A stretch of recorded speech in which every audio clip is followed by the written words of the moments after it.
우리 김민수 권사님은 일찍 달란트를 발견했으면 아나운서 했으면 좋았겠다 이런 생각을 했습니다. 목소리가 딱 이렇게 일정하게 나갑니다. 오늘 이제 제목입니다. 복음 중심.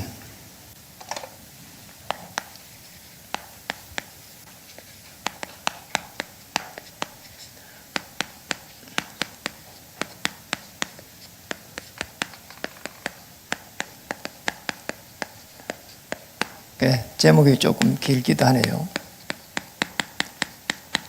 복음 중심으로 만물을 움직이십니다. 마태복음 24장 14절 이 천국 복음이 땅끝까지 전거된 후에 끝이 오리라 했습니다. 이제 제일 중요한 부분이 많은 사람들이 실제적으로 뭔가 일을 하고 또 열심히는 하는데 열매를 이렇게 잘 받지 못할 때가 많습니다. 왜 그럴까요? 할 때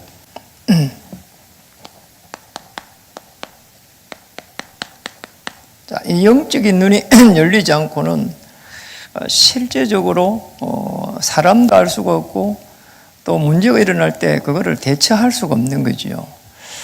이 땅의 눈에는 사실은 보이는 것과 보이지 않는 것 딱 두 가지입니다. 그러잖아요.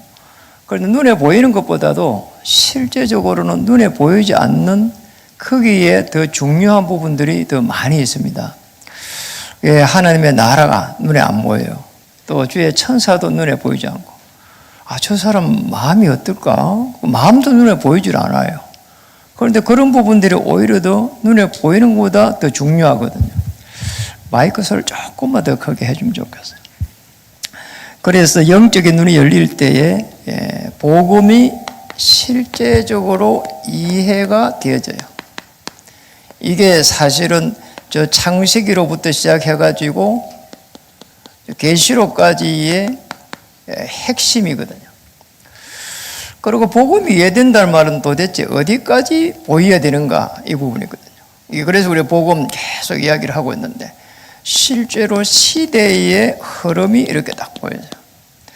사실은 이 안에 모든 사람들이 있는 겁니다. 그래서 이 시대의 흐름을 보면은 지금 어떻게 인도를 받아가야 되는지 나오잖아요. 제일 먼저 그잖아요. 이렇게 우리나라는 그냥 많이 발전했습니다. 선진국 중에 벌써 선진국이 됐거든요. 그런데 누가 뭐래도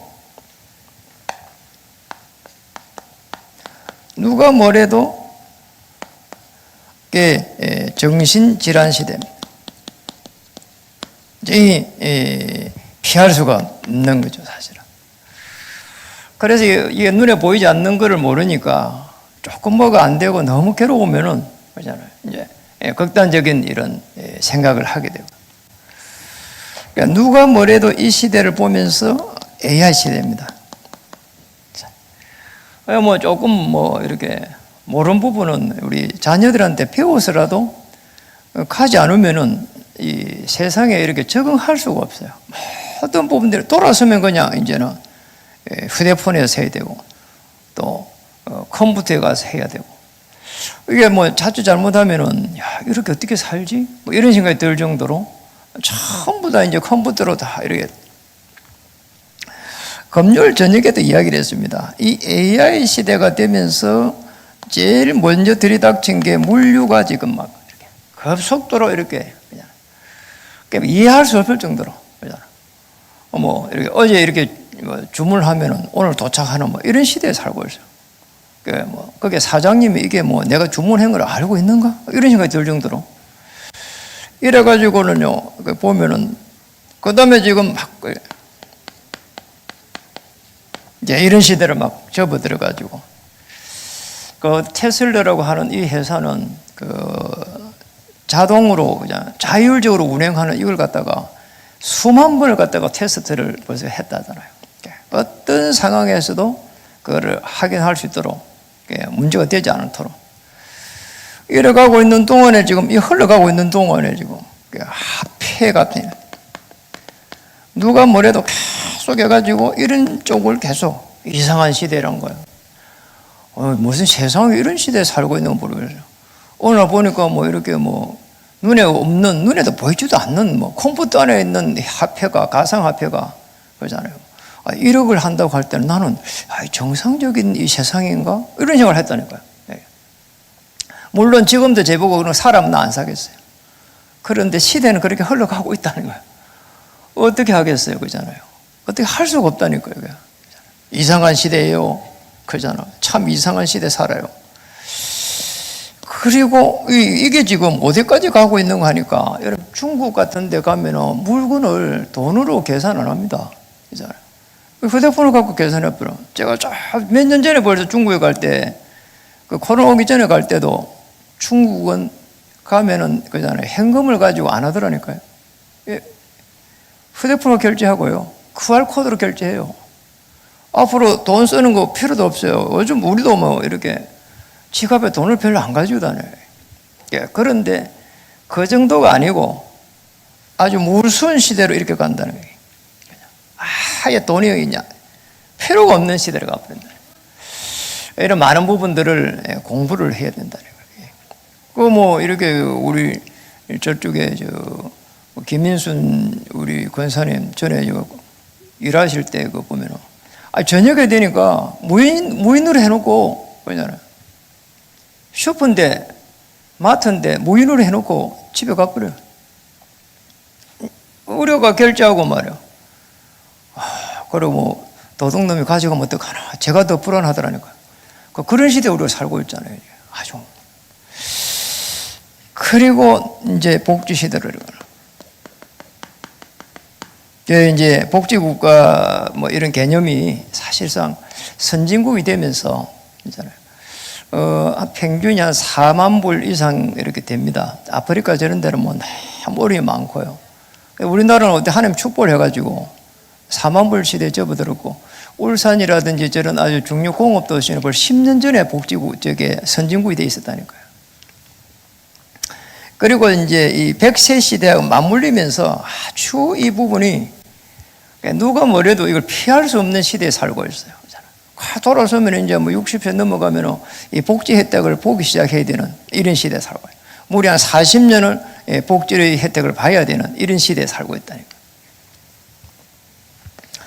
자, 이 속에서 한번 보세요. 이 속에서 이 복음이 제대로 이해되고 나면 두 번째로 이 복음을 어떻게 누려야 될 것인가. 그래서 이 복음을 정상적으로 누리고 있으면 그 다음에는 기다리지는 거예요. 그 다음에 여기서 도전하고. 자, 이 부분이 정확하게 우리의 기도요, 우리의 삶입니다. 그래서 우리가 어떻게 누려야 되겠는지. 정확한 복음을 모르면 누릴 수가 없는 겁니다. 그리고 기다림, 이게 기도입니다. 이게 사실 응답이란 말이에요. 이게 말씀입니다. 말씀, 기도, 전도. 자, 이 부분이 딱 돼야 되는 거죠. 이래 되면은, 이 복음에 어마어마한 이제 사실은 증거를 딱 주게 되죠. 여기서 정인들어 서는 겁니다. 이게 우리의 신앙생활이거든요. 그래서 영적인 눈이 열리지 않고는 이 축복을 받아낼 수가 없는 겁니다. 저게 안 열리면 열심히 살아야 됩니다. 늘 이야기를 하잖아요. 하나님의 사람들은 복음을 누리고 기다리고 도전하는 것이지, 그 도전, 응답받고 도전하는 겁니다. 말씀이 내게 성취되고 난 이후에 그 다음에 도전하는 것이지, 저기 안 되면 몸부림치다가 끝나버립니다. 그러잖아요. 늘 이야기하잖아요. 하나님의 사람은 일을 많이 하는 게 아니다. 그러잖아요. 이 영적인 눈이 열리면 중요한 일을 하는 겁니다.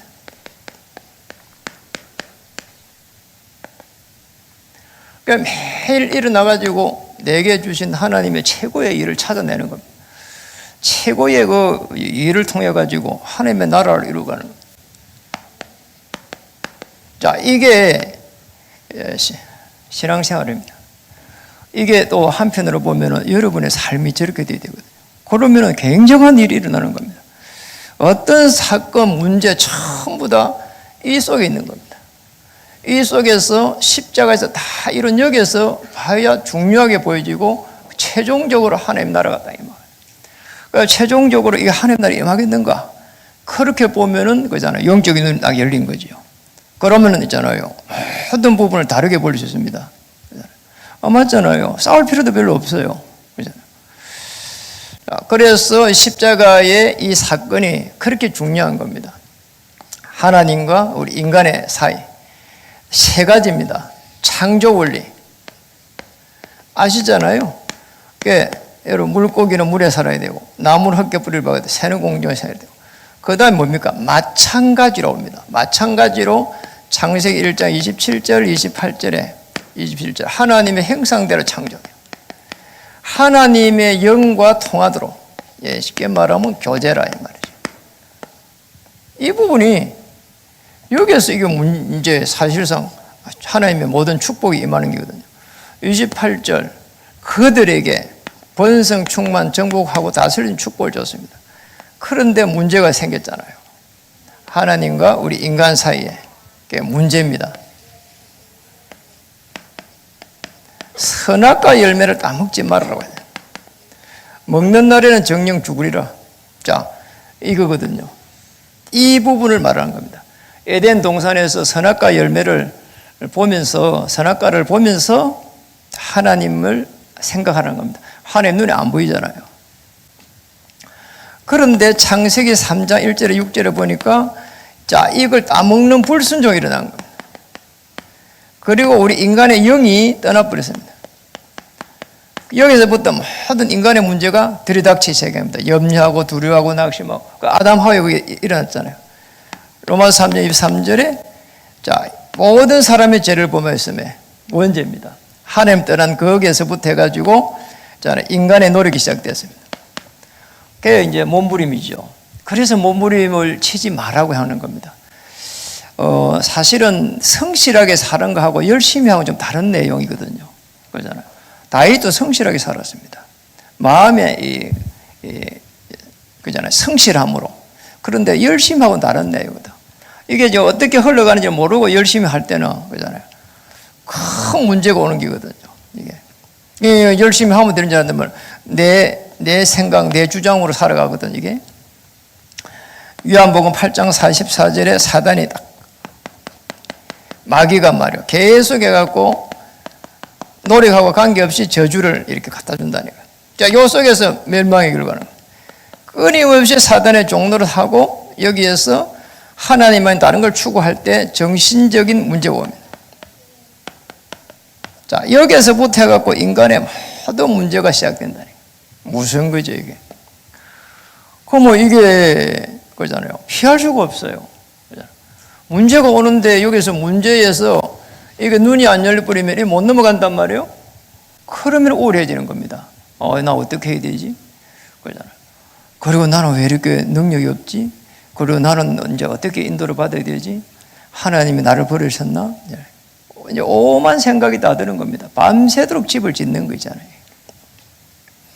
이렇게 살면 안 되기 때문에 하나님이 하나님의 방법으로 십자가 사건을 일으켰잖아요. 로마서 5장 8절. 그리스도를 보내가지고 화목 제물로 삼겠다는 겁니다. 그래서 이 그리스도가 제일 중요합니다. 메시아입니다. 구약에. 신약에서는 그리스도입니다. 그러니까 여기에는 아주 중요한 품성이 있는데 우리 인간에게 품성이라는데 하나님에게는 품성이라기엔 조금 그래요. 본질. 이 품성. 뭐예요? 처녀가 잉태하여 신성. 마리에게 나시고 인성. 이겁니다.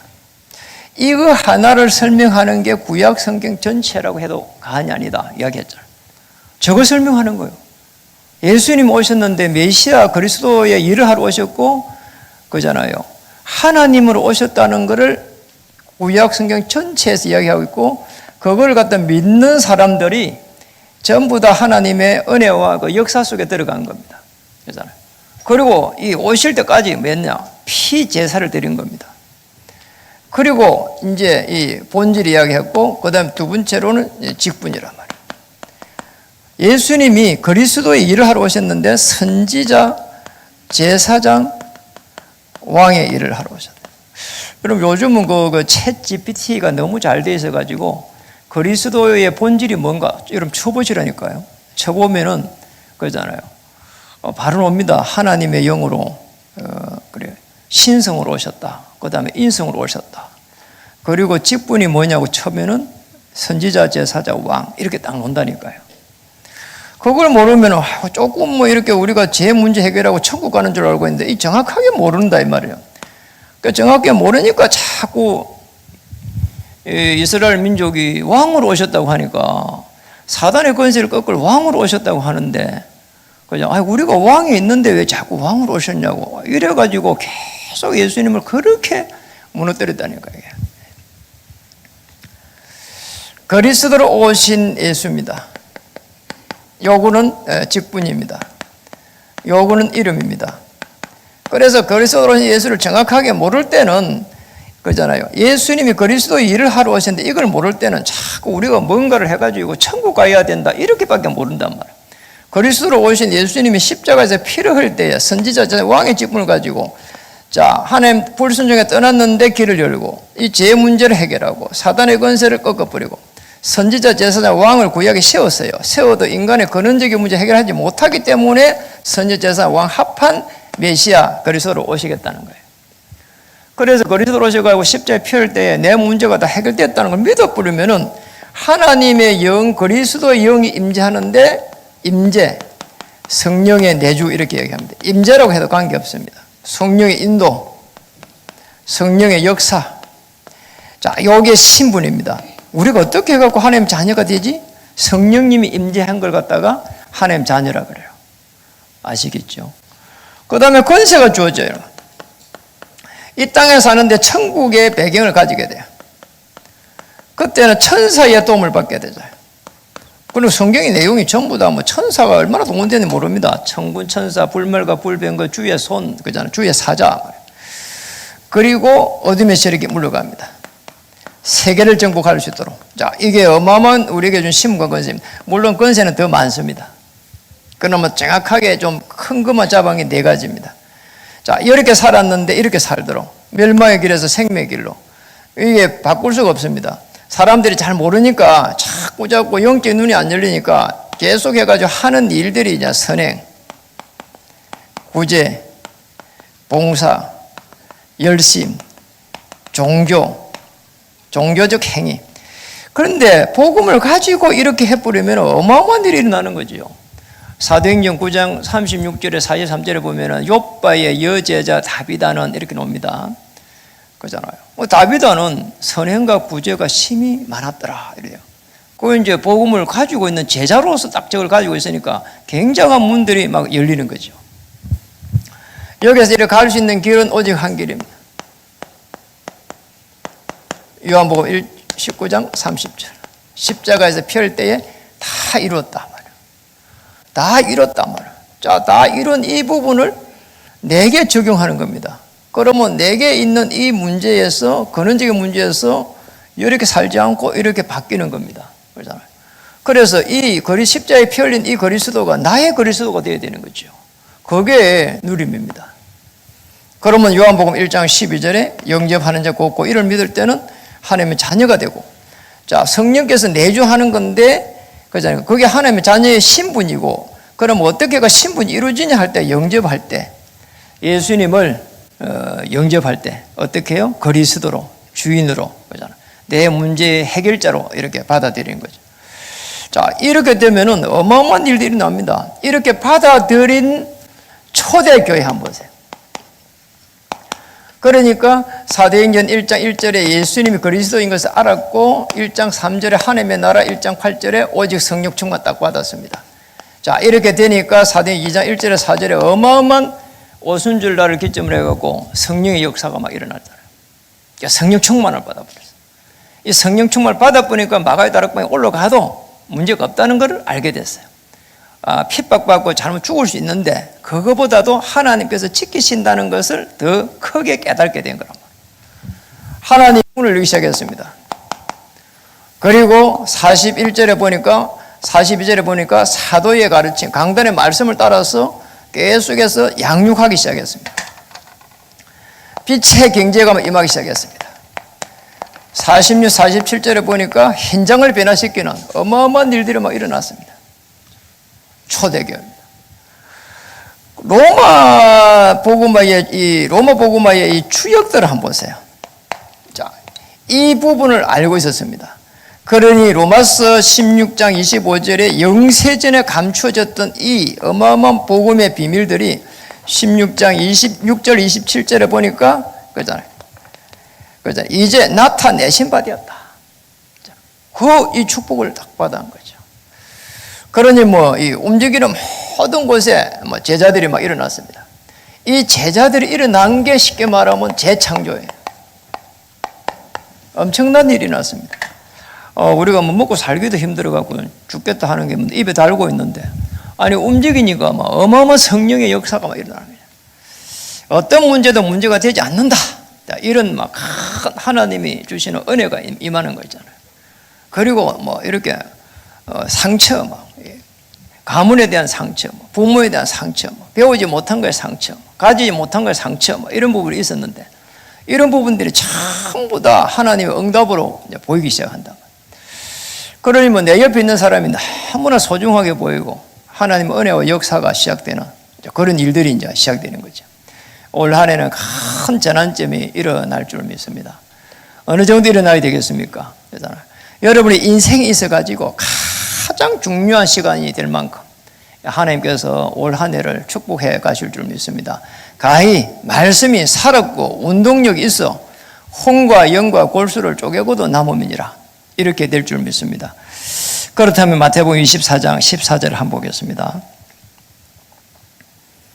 읽어볼까요? 이 천국 복음이 모든 민족에게 정언되기 위하여 온 세상에 전파되리니 그제야 끝이 오리라. 복음을 중심으로 해서 만물을, 세상을 움직이시겠다는 겁니다. 그래서 여러분이 복음을 가지기 때문에 여러분 중심으로 누가 뭐래도 여러분 중심으로 움직입니다. 저는 직장에 말단인데 아닙니다. 그러잖아요. 다윗은 양측이었습니다. 양식인데 그 비밀을 딱 가지고 있어요. 오늘 2부 메시지에 다윗에 대한 이야기가 많이 나옵니다. 다윗이 어떻게 오실 메시아를 붙잡고 있었는지 오늘 2부에서 말씀드리겠습니다. 그러니까 이것만 붙잡으면은 그냥 하나님이 시대적인 그런 축복을 주게 되고, 그러잖아요. 우리가 말하는 보좌에 시작된 그 어마어마한 이 언약의 여정이 시작되고, 그리고 하나님의 어마어마한 이 주위에 천만천사가 움직이는 그 역사 속에 막 들어가게 되거든요. 목사님, 그래도 경제가 좀 풀렸으면 좋겠습니다. 이거 풀리면은 경제가 다 풀립니다. 그렇잖아요. 이 안에 다 경제가 돌아가는 게 보이잖아요. 아니, 보여야 있잖아요. 돈이 돌아가는 게 보여야 있잖아요. 이래야 사는 겁니다.